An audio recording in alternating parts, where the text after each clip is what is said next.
Erojakpo died on December 11, 2025 at the age of 60 after collapsing in his office in Yenagoa. He was rushed to the Federal Medical Center Yenagoa, where he was pronounced dead. His death sparked a debate over whether the next deputy governor should come from Sagbama local government area, where he hailed from, or the existing zoning arrangement within Bayelsa West Senatorial District should prevail. Some stakeholders argued that fairness demanded that Sagbama produce the replacement to complete the tenure. One of the stakeholders, Aye Bakuro Ibeta, said Sagbama Constituency 1 should be allowed to complete the term, given that Erojakpo was from the area. Others, however, insisted that zoning and broader representation across the senatorial district should guide the decision, warning against upsetting the existing political balance in the state. Under the Constitution, Diri has the power to nominate a replacement, subject to confirmation by the State House Assembly. Names being mentioned as possible replacements included the Chief of Staff to the Governor, Dr. Peter Akwe, who is from Sagbama local government area, Christopher Erojakpo, elder brother of the late Deputy Governor and a retired Permanent Secretary, Speaker of the State House of Assembly, Abraham Ngombere, and from Brass local government area, and the Bayelsa State Chairman of the APC, Dr. Dennis Otiotio from Nembe Basambri. Former Governor and Senator representing Bayelsa West, Sarah K. Dixon, criticized what he described as intense lobbying for Erojakpo's replacement, even before his burial held on January 30. He said that with the burial concluded, the responsibility of nominating a successor rested squarely with the governor. There is no contention about who should nominate a replacement for the late deputy governor. Even though I produced the governor and his deputy, I have neither interfered with the government nor sought any favors. Also speaking, the chairman of the Civil Liberties Organization in Bayelsa State, Mr. David West, argued that for reasons of equity and political balance, the deputy governor's position should remain in Sagbama. West advised the governor to prioritize character, competence, and acceptability in nominating a replacement, caution against political compensation. For me, let's do a psychoanalysis into the mind of the governor of Bayelsa State. Now, what do you think would be going on in his mind? Let's try to. One thing is that we are not resident in Bayelsa. Okay. So being resident in Bayelsa will give you a clue of both the political tension and the political occurrences there. One thing I've come to understand that they only let you know what they want you to hear on the media. So if you're in Bayelsa, based on the day-to-day governor's utterances and activities, you can able to predict what is going on in his mind. But from what we've seen so far, the governor is looking at, because the deputy wasn't just a deputy governor.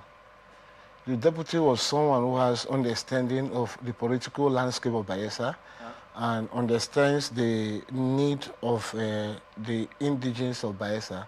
So it was not just work political class, it was like an intermediate between the political class and the indigenes and the residents of Bayelsa State.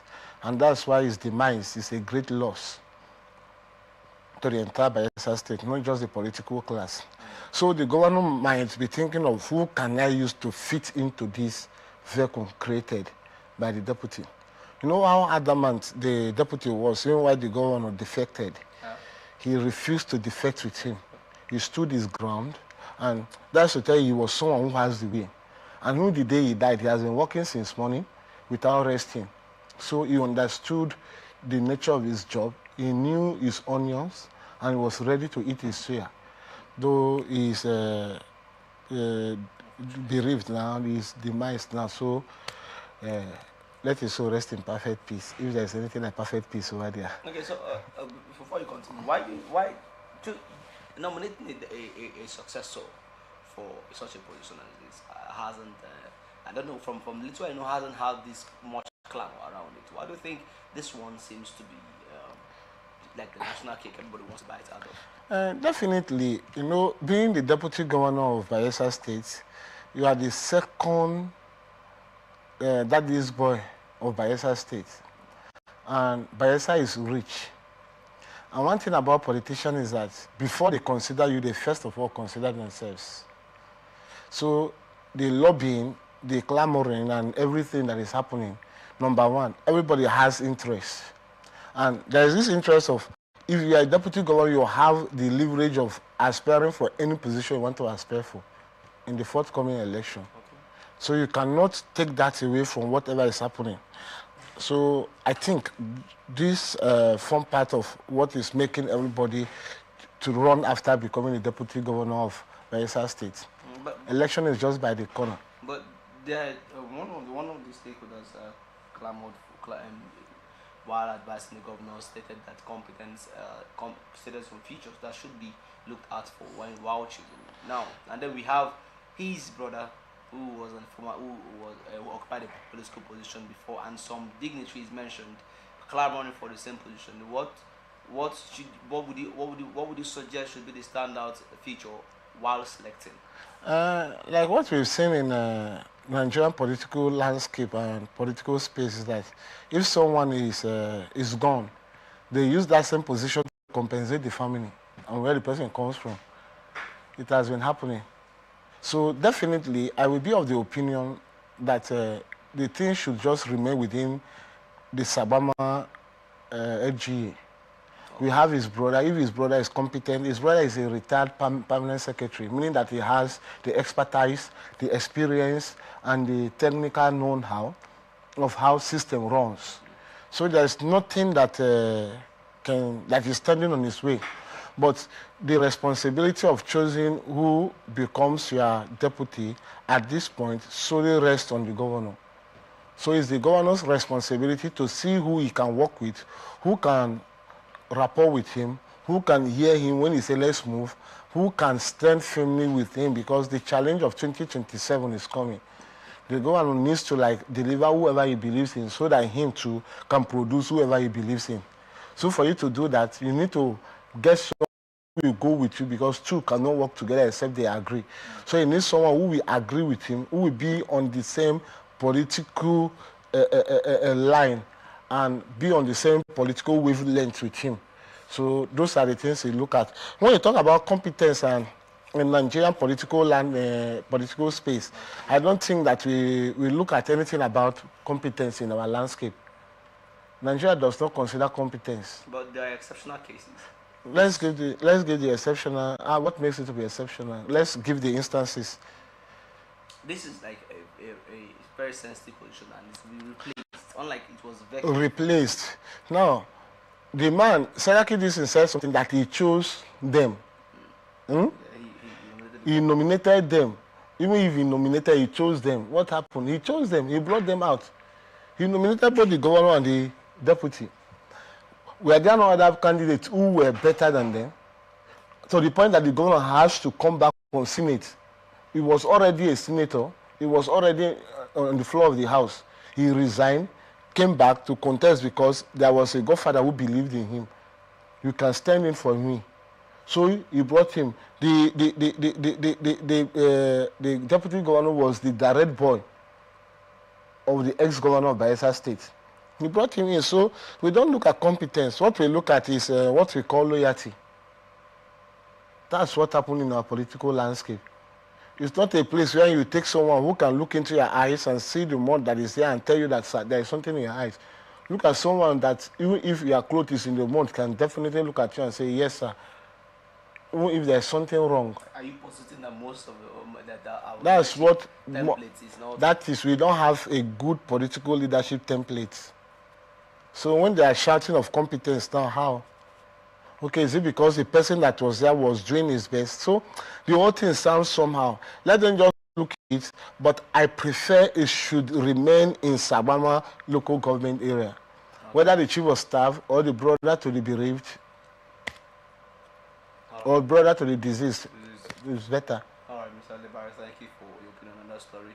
Because now move to our next story of discussion. Former Bayelsa State Governor and lawmaker representing Bayelsa West, Senator Atn Dixon, has said Nigeria is not yet at the stage of electronic voting, describing the insistence on real-time transmission of election results as unnecessary. Speaking in an interview with newsmen on Tuesday, he said the concept of real-time transmission is being widely misunderstood. What is the meaning of real-time? We are not voting electronically in Nigeria. We are not at the point where you go and press a button and your vote is instantly added to the portal, he said. He described the term as superfluous, adding that it does not in itself guarantee transparency. The word real-time in this context is actually superfluous. It doesn't on its own give you a transparent election. It shouldn't have been there in the first place. It's never too late to correct something. He further added that this next latest action on the Electoral Act Amendment Bill should not be seen as a setback for democracy. I don't count the proceedings of today and the outcome as a loss for democracy, he said.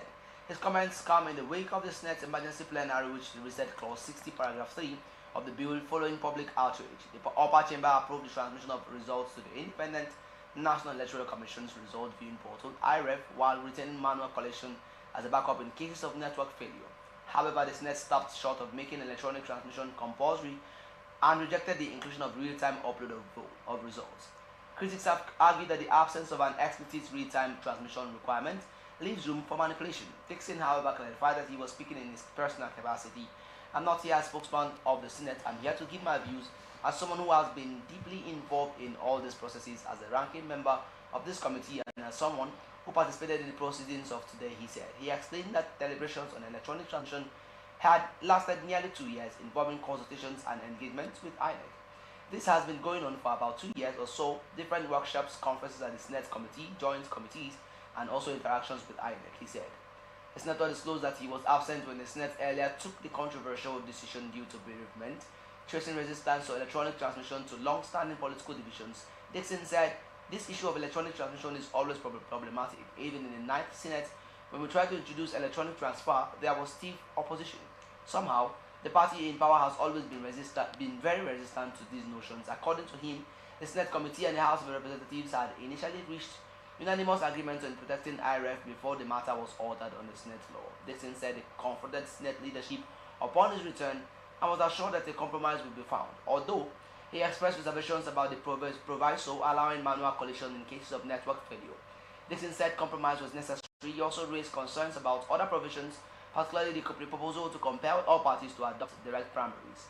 Direct voting is a concept introduced by the APC. They have no right to enforce it on every other party, particularly the smaller parties. Concluding on electoral reform, Dixon said progress must be incremental. You make gains incrementally.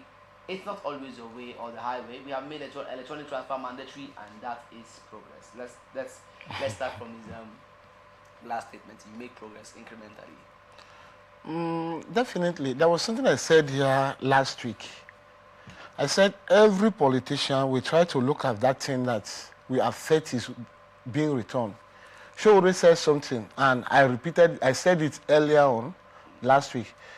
If this will allow the electronic transmission of results to the IREF, definitely more than 90% of the current political club of human beings we have will not go back. They will not. Okay. See, when you see a child crying and be pointing at, if the mother is not there, the father is there. So if you see them crying and pointing at, hey, no, transmission of result, this and this, why are they afraid of it? That's the question we should ask ourselves. If I've done well, I will not be afraid of election. Let's take, for instance, a person like Alex Oti will not be afraid of anything that is coming up in Abia State. Okay. It's left for Abians to choose whether they will return to Egypt or they will remain in the land that flows with milk and honey. Why they are afraid is that they know that they've done nothing. The security, the constituency projects or the senatorial district projects given to them, they've done nothing with it. They know what they are sitting on. They know how they've used there as their occupation, as their career, as their work, as everything about them, how they've used that to feed their family, to enrich themselves at the detriment of the masses, at the detriment of those who stood under the sun, those who stood in the rain, those who are going to even kill them in 2027 because of cups of rice or because of faded wrapper that they will bring. So they are afraid that if everything being equal and we allow this, we are doomed. So when we talk about being incremental, how many years are we in this democracy? How many years? Since 1999 till now, the same issue has been repeated. Okay, let's come back. INEC has the budget of 1.something trillion in the appropriation bill. Why did you bring out this sum? Because you want to improve on what happened in 2023. Do you know the number of people that dies in Nigeria because of the election? So if you can do these things are going to be contained. They are going to be contained and it's going to be reduced. You don't want to do it because you are always looking for a loophole through which you can penetrate and get what you want to do. See, what they are doing there is just like the story of a woman who tells a man that I will marry you, but I will not visit you in the house. Visit you in the house. Somebody is coming to visit her in her own house. In other words, don't come. I will not come so that we will not, while I do my own, remain there. So they want to blindfold Nigerians. They want to look for a way of holding Nigerian hostage mentally. Okay, there will be transmission. Okay, let's just put it. You said in 9 states. It's only 9 states, right, that they could not or they will not be able to transmit results. So if it's 9 states, let's look at Starlink. How much will you use to subscribe Starlink for the states or for the polling units? There are other measures we can use. If Boko Haram, if bandits can stay in the bush in those states and communicate, why can't we, Nigerian government, in this 5th generation of technological evolution, can't do such? There is nothing they are saying. As Kidisin is talking from 2 sides of his mouth. I never knew him to be like this. He's a man we looked up to in the Senate. You are saying here that it was harmonized before you went, you traveled or you went on holiday or whatever to cry for your son, your political son that died. Before that, you harmonized that there will be complete transmission of results to the IRF.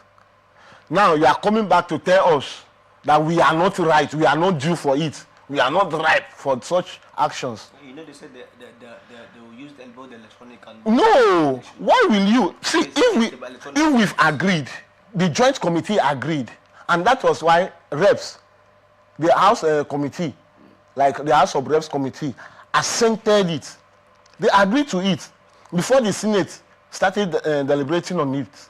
So they agreed because the joint committee have seen that this thing is possible. INEC came up and told Nigerians that they can do it. INEC said it.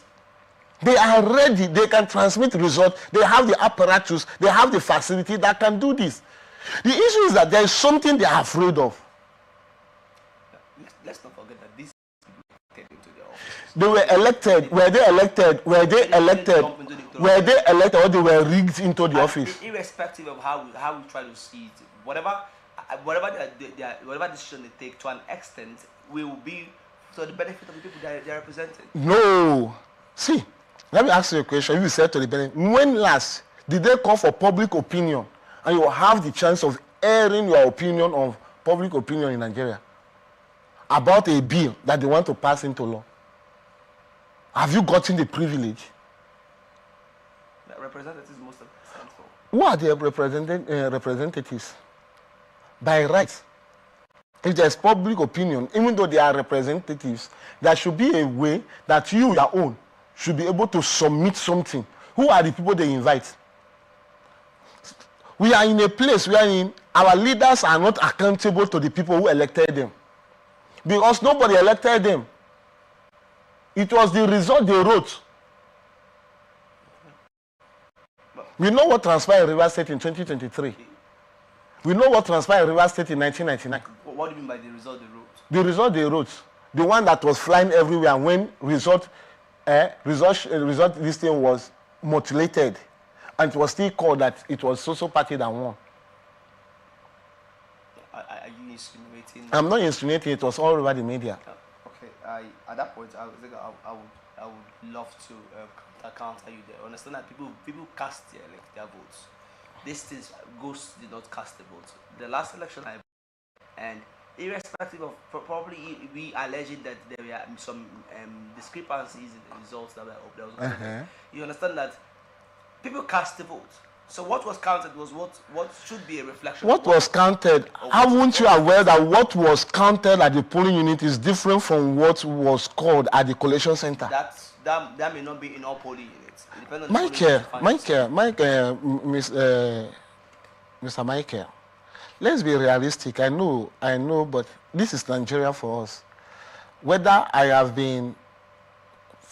not contested an election, but from my angle, have been fully involved in the election. Okay. I was among those they beat in Nigeria, in Port Harcourt, in Rivers State, when GDI came into power, when they wanted to grab power in 2014. Okay. In 2015. I was among those that weren't. At least we had somewhere we'll be sleeping.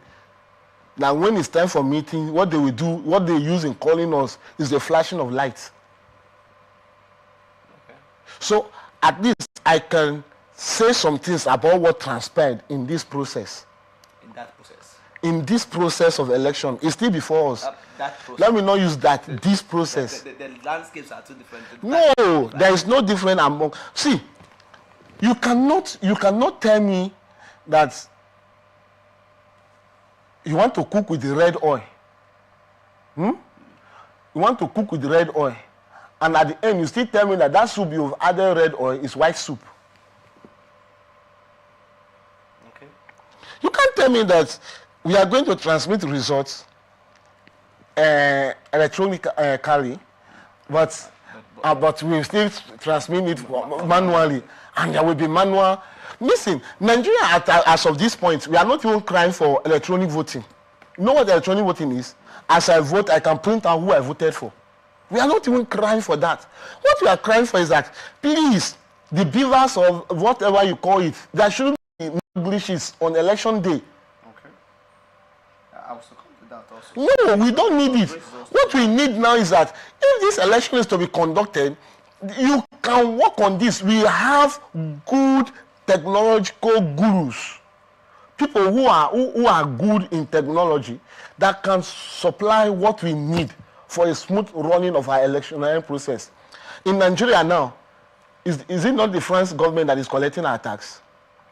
They are the people looking up in our tax, the new tax law. We've met them. Different things are happening. No, let's not go there. But something is happening. So now, if we can do this, why can't we call them to come and help us in the electionary process? Why can't we tell them, okay, what and what have you people been using? Look at places like South Africa. Okay. Look at the electioneering process. Why can't we copy these things?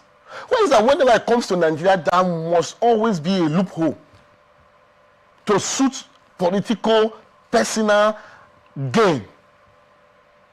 What is too much for you to go back, call your people, give them the dividends of democracy, make sure that what they sent you to do, you are doing it. Stand out, contest the election, win. You know why? Because if I vote for you and you win, definitely you are accountable to me. Because if you are not doing well, I can vote you out. I can do a recall on you. But whereas I didn't vote you, you know that I didn't vote you. What brought you into power wasn't the votes that people stood online. Wasn't what people came out, queue up in the sun to do. You came into power based on what you know that is at the back of the election ground. So this is what is happening. I don't see anything that is difficult. The budget of 1.something trillion for election. And this is not even for next year. The election is going to happen. For election preparation this year, getting all the apparatus needed, 1.something trillion.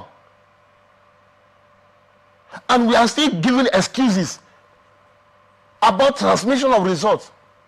Whether the transmission is transmitted or transmitting the transmission, I don't know. Mr. Lebari, do you understand also? Do you also understand that before the House of Senate was have taken this position, they should have sat down and cross-checked the merits and demerits of this thing. Michael, the reps that passed it, they didn't sit down to cross-check it, right? No, the House of Reps, they didn't sit down to cross-check it. No, they didn't, right? See, we are Nigerians. We are Nigerians. Just what happened is that the few privileged ones that have gone there, they fail to know that people are becoming wiser every day. They fail to know that people are becoming wiser. And another thing is that internet has given people access to the whole world. People gain times to understand what is happening around the world than the way they understood before. Okay. I was doing a cross-examination of what has transpired in Nigeria between 2015 till date. was trying to do a research and study on it in our political landscape and our political scene. See, people are becoming wiser. Obviously. People are becoming tired of what is happening in Nigeria. So you can't tell me that, like I said it last week, that they will sit down, they will look at clauses, clause by clause, like the aspect of direct primaries. You can't impose. Those that want to go for indirect primaries should go. That one, I'm not in support of that, that INEC is going to say that all elections should be direct primaries. If the party involved, those that are going for, like Amechi said, after 2022 primaries, he said those, okay, 2023, he said those that vote in the primaries are the people to be blamed. Because they are the people who brings out the candidates. Those that are voting in the primaries, they will bring out the candidates.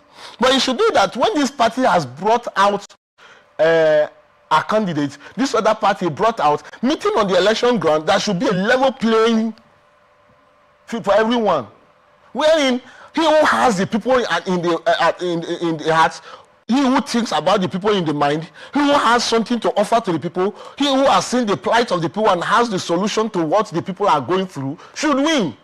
Enough of this political rascality in Nigeria. You didn't go there for yourself. You were there for us. So if we are crying that you should allow this thing to happen, you should test it. You've not done it. You are saying it won't work. How will you know it won't work? Because last year, because last election, it was an intentional act. It was intentional. Some of the places that at the polling unit, they held the people on stage. On the long run, the results were transferred. The places that when they released the military, they came and people refused them. People were there telling them to kill them all. Results were transmitted. But why can't we do something right? No, my pain now is just, what is the budget given to INEC? And the budget was so that everything will be done well. Now we are coming back. INEC has not complained. INEC said they can do it. Senate is saying they can't do it.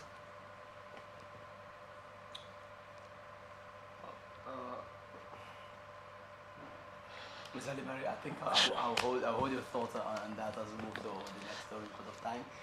Deputy Governor of Abia State, Ikechukwu Emetu, has said the Labour Party is open to receiving President Bola Tinubu, former presidential candidate Peter Obi, and other political heavyweights who may wish to join the party.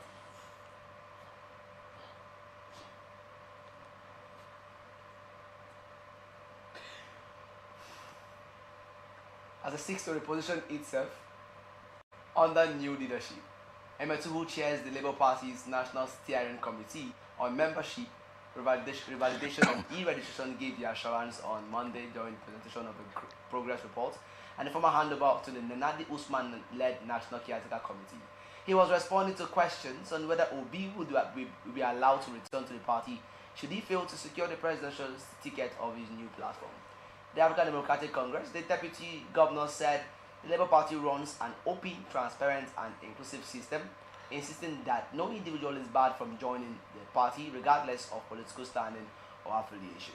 Emetu went further to state that even President Tinubu would be welcome if he chose to defect from the ruling All Progressives Congress. On the continued resistance by the ousted national chairman of the Labour Party, Julius Abure, who has vowed to appeal the court judgment, recognizing the Usman-led Caretaker Committee, Emetu dismissed the move as inconsequential. Last month, the Federal High Court in Abuja ruled that Abure's tenure as national chairman of the Labour Party has elapsed and ordered the Independent National Electoral Commission to recognize the Caretaker Committee led by Usman and Nadi, pending the conduct of a national convention. The ruling followed months of internal wrangling, multiple court cases, and parallel leadership claims that escalated after the 2023 general elections. While the OT-backed faction of the party welcomed the judgment, it called for restraint and reconciliation to stabilize the opposition platform. Abure, however, rejected the ruling and vowed to challenge it at the appellate court, cautioning INEC against aligning with the faction loyal to Abia State Governor Alex Oti. INEC later recognized Usman as the acting national chairman of the party, citing a subsisting court order directing it to acknowledge the Caretaker Committee. I would love to spend a bit of time. Labour Party ready to welcome Tinubu and Obi, irrespective of the current wrangling in the party. What do you think that such statement is bodacious? The issue is that there's one thing that's happening in our political system. I used to say this thing that politics is too big and too useful to be left in the hands of stupid politicians. Stupid politicians. You know that people think that politics is just all about coming to power. People just think that politics is just about talking, and politics goes beyond that. Now, the Labour Party that is shouting now, the same Labour Party that said Obi defection is what? They said they were happy that Obi defected, that Obi defection is, let me just use another word, like in other words, Obi was the problem of Labour Party. That was what happened. That was what Abure said. He said it, and nobody came out. None of this faction, Metu, Usman, none of them came out to debunk it. Okay, let's look after the 2023 election. Okay, before the 2023 election, where was Labour Party? Labour Party was not known anywhere. We only saw their logo on the ballot papers. They were not known. They became a party that people embraced because of Obi. Okay. After APC primaries, where Amechi could not win in Tinubu, everybody ran after Obi. That was when Labour Party came into play. Everybody embraced it because they believed in a new Nigeria. They believe in a Nigeria that someone who is younger than those who have ruled us should be in power. They believe that they need someone outside the class of politicians that were in the Nodeco, that were in the military district. They needed a new breed of politicians. So they embrace it. That, I quote, Obaseki said that there is no house that does not have one or two obedience as of then. That if they are joking, we shouldn't be surprised. That's what you were saying. We shouldn't be surprised that even our children are obedient. They can stand to be with us, but they will vote as obedient. So Obi became a force. He just used the party as a platform. Had it been Nigeria had independent candidates, Obi would have gone as an independent candidate. But because we have not made provision for that, he used Labour Party, and Labour Party became household name in Nigeria. Through Obi, people started winning the House of federal constituency seats with Labour Party, senatorial election with Labour Party, House of Assembly election with Labour Party. A governor came out because of Labour Party. The influence of Obi, let's be frank about it. So as it stands now, whether they like it or not, they need Obi more than Obi needs Labour Party. Do you think Obi will consider going back? There is no need of going back. Going back to where? Okay, let's look at what has befallen Labour Party. How many defections has happened? They no longer have single person in the Senate. You are aware of that? Okay. Most of their federal lawmakers in the House of Reps, they've defected. The state, they've defected. So their key political figures, they've defected. And Abure, with one faction against them, is there. Don't be surprised that Abure will come out with a suit like to appeal whatever he's saying, and the thing will linger, and on the long run, Labour Party might not produce a candidate. It can happen because we know the technicalities of the party in power, what they are playing, which is their own pattern of politics. So we cannot say right now that you want Tinubu. Yes, Labour Party is open. What is Labour Party? If you look at it, it's both the logo of the Labour Congress. I mean, it's party for all the workers. It's party for all Nigerians, anybody that can come in. But I will suggest to Labour Party, what they should go now, they should go and regroup themselves. If they can stand with only Abia State, that is standing as their strength, their head, their leg, their waist, their hands, and everything now. If they can form a good conglomerate around Abia State and make sure they retain it as their seat of power. Just have Abga have retained Anambra as their seat of power, make Abia State their seat of power, and they form that small unit of opposition. But when it comes to national election, categorically and without mincing words, say that they don't have that lever, that flair, that strength to compete. So they shouldn't talk about Tinubu, who has a base. Tinubu, who has the way without to do whatever he wants in the current political scene, the current political drama, the current political theater of Nigeria now to come to Labour Party. What are you saying? All right, we'll follow that story. Because of time, let's move on to the last story. Ex-Vice President Atiku Abubakar on Tuesday called on opposition political parties to unite in advocating for transparent and credible elections, stressing the urgent need for a fully electronic transmission system to reduce confusion in Nigeria's electoral process.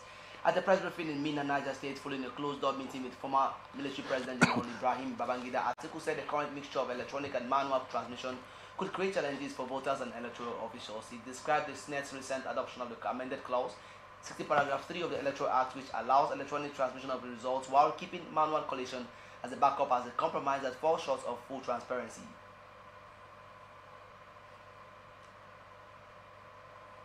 Atiku explained, "Is it the first time that you have seen me say here? Okay, I have always come here to pay my respect." Atiku also addressed zoning in political parties, noting that the African Democratic Congress has no such provision. In fact, the only party that has zoning in its constitution is PDP, he said. The comments come in the wake of the Senate's emergency plenary, which will consider the disputed clause in the Electoral Act Amendment Bill. The upper chamber approved the transmission of results to the Independent National Electoral Commission's result viewing portal, while retaining manual collation as a backup in areas where technology fails. The chamber also stopped short of making electronic transmission compulsory and rejected real-time upload of results. Article saying opposition must unite, must unite. Let's start from there. Must unite regarding the forthcoming 2010 elections. What's your take on that? Yes, based on, if you look at the trajectory of what is happening in our political this thing now, you will see that the opposition, if they want to win, or if they want to smear, let's be realistic. They need to form a good coalition, wherein the Labour Party should join the ADC, because PDP is no longer the man we saw him to be. PDP? Yes. PDP is no longer that man.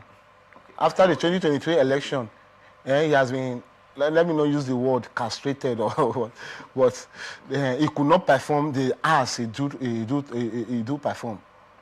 PDP is no longer in that corridor now. Based on the issues. The issues that have rocked PDP, those that has left, like last week we were talking about former governor of Benue State and other statesmen in PDP, people like David Mark, many of their strongholds has left. So PDP does not have that strength. So what happened is either PDP, all of them, but PDP cannot join, because PDP is both serving in the APC and serving as a PDP. They can't join. But other political parties should be able to come together and form a good coalition, unite together, have a common front. If not, they can't win Tinubu. If a man could tell you, even when he has not been elected, he told you that it is my turn. It is my turn. You brought him, he should come. He told you a town hall is different from Barabru. That is something. Do you understand? Do you know the meaning of Barabru? You don't. But he was telling you, town hall is where everybody sits. It's where everybody airs their view. He's telling you that there is difference between when everybody is airing their view and what he wants to do. He's a master of the game. He knows what is in that inner room in the town hall, that those sitting at the town hall does not know. It's different from a Barabru, the things you don't understand. He understood them. He understands them and he's understanding them. Okay. So you cannot just come out and think that you can win him. ADC, like ADC, yes, it's good for they should prepare themselves to be a strong opposition. As it stands now, because even the APC tickets, it can be bastardized on the long run. The primaries, we don't know what will be the result when all the interest, people saying, I want to contest on the long run, when they could not get the ticket, we don't know what will become their fate. But Tinubu we know that whether you like it or not, Tinubu's ticket for second tenure is secured. Secured, but not guaranteed. Who is contesting against him? We don't know yet. Who is contesting now? Primaries will tell. Okay, let primary tell. We are here in Nigeria. Okay. Is it now that we are transmitting results both manually and electronically? No worry, we are here. We'll come back to this. Maybe this one, the result will be announced by 2 a.m. So let's be frank. So Atiku is right. If they want to seize power, if they want to take power, according to what Amechi, who is part of the ADC, will tell you, that power is not given, you fight for it. So you can't fight a man who has all the arsenals and he has all the gunners that he needs to shoot out, to launch out. He has all the apparatus needed for war. Feed. and you need to build a conglomerate of different people. So that's what the opposition needs, as Atiku is saying. And I'm expecting that Atiku, with all due respect, he should support that. He has tried. He has aspired to be the president of Nigeria for 6 times, been on the ballot for 3 times. He has not won any of them. He can play the role of an elder statesman. So he should support that. He should leave his ambition. He should support somebody, just as Tambuwa supported him at the primaries. He should come to the primary and say, I'm throwing my weight behind this person. Oh man, it will be a stress and a pressure on the opposition, on the party in power. Okay. And I think if they do this, it will be a tough battle for the APC in 2027. All right, Mr. Alibari, thank you for your opinions on these stories. We'll keep in touch and following the happenings in the political landscape. And this is what wrap it up on this episode of Atn Politics. So thank you for coming on the show. Thank you, Michael. Thank you. And don't forget, we're open for sponsorship of this program, jingles, advertisements, news and events coverage, personality, society, and political interviews, products, service promotion, and commercials. Watch us live on www.atlantinetwork.tv, on Facebook and YouTube at Atlantic Television Network, on Apple TV channel 205, on Lime TV platform, iPad platform, Apple TV, Nigeria TV, Eurocode TV. Connect with all states and social. Subscribe, like, and share. Facebook and YouTube at Atlantic Television Network, Instagram and TikTok at Atlantic TV Network 1, and on X at Atlantic TV Net. And don't forget, peace and unity are the pathways to progress. Thank you for watching. I am Favor Chikwesuru Michael.